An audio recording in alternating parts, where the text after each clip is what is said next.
What's up, Mananap? And right now, long time no see at hindi tayo nakapag gawa ng another unboxing, no? And the reason behind it is pumunta ko ng Iloilo, so ilang days ako doon. So 5 days to natenga. So ito yung another unboxing na naman ng perfume. And basically, I'm so excited. Akalain mo naman 5 days. Saan katutak na oras yun?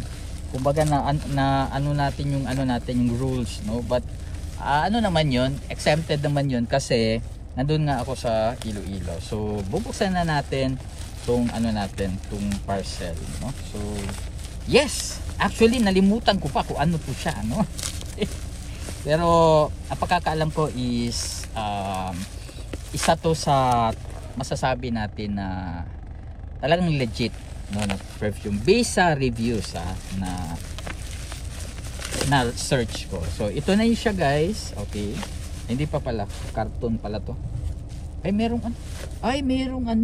Japanese cherry blossom cleansing hand gel. Aba, meron tayong palibre. Grabe, tingnan ko nga. Wow. May alcohol. So basically grabe naman yan. So meron siya lang palibre. To be fair, nice naman. Okay, so ito na yung ating parcel, guys. Perfume. And bubuksan na natin. Medyo tayo ngayon, medyo nangangalawang tayo sa pag unbox ngayon, Okay, ang hirap buksan. Okay, yun yan na. Wala. Okay. So, yan lang natin, guys. So again, this is a Middle Eastern na perfume. So this is the Amir Al Oud. Yun. Yan. So Amir Al Oud perfume. So this is from the Tafa, the perfume. So meron sinasabi dito intense oud. So parang parang solid na solid to. Ibig sabihin parang pang masculine, no?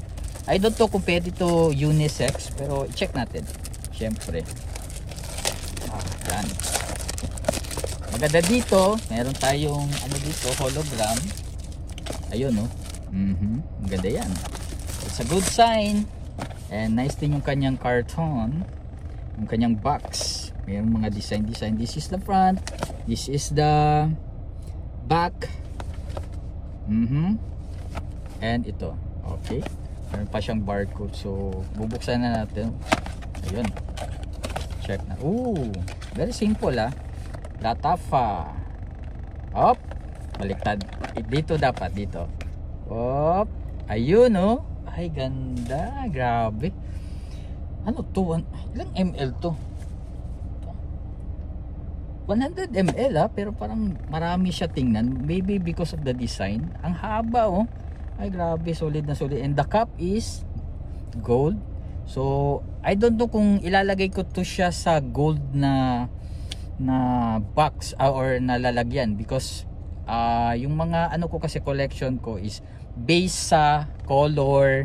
Halimbawa black, meron akong gold, then meron ding doon, meron ding mix, no? So depende to. Ayun, wow, gusto ko yung cup niya, guys.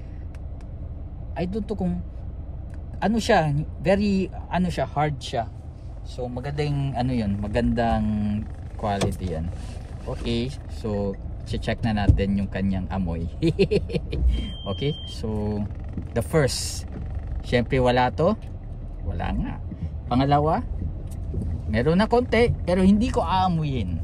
Pero sa pangatlo, check natin. Umaandar na tayo, guys. Papunta na tayo ng south. So hintayin lang natin, ayun, last star. Okay, ayun na, okay na, pwede na. So this is it. Okay, 1, 2, 3, go.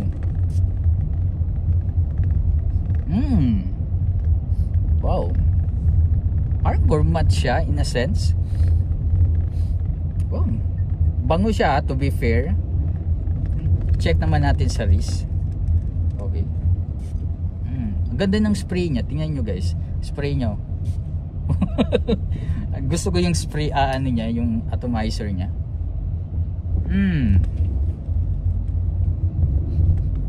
Okay. It's like meron siyang cinnamon na klase ng ano. Kung intense oud siya, pero for me it's nasa lighter side siya ng oud. Pero it's refreshing kasi usually pag oud kasi parang matapang, parang medyo merong iba na ayaw ng isang oud or something, but this one is nasa lighter side siya and pwede siya mutual, no? Pwede siya pang, actually pwede rin siya pang babae, pwede rin siya pang lalaki. So basically I really love the smell, but of course hindi pa natin ma-fully review ang perfume na to. It's because hindi pa siya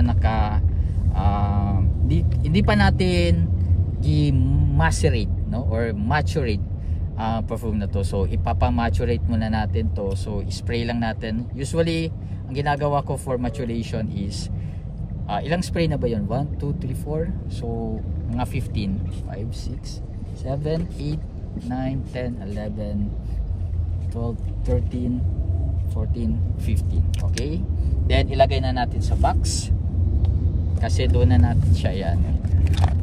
Okay, so abangan nyo guys yung ating review after a month nitong Amir Al Oud, and i-check natin kung nagbago ba yung kanyang scent, no, from first day and hanggang after maturation, no. So na-memorize ko naman yung amoy. So again, this is for first impression. I really love it. Very safe siya, no, to be fair. I don't know kung halimbawa sensitive yung yung nose. Yes, ano ang mo review? Medyo sensitive sa nose mo? Ay hindi. Oh, so yun, yung kasama ko is very sensitive ang nose niya, but para sa kanya ox lang daw. So I think it's a good start, no, for Amir Al Oud, considering meron siyang intense oud. And so thank you so much for watching guys. This is Kokoy. Salamat.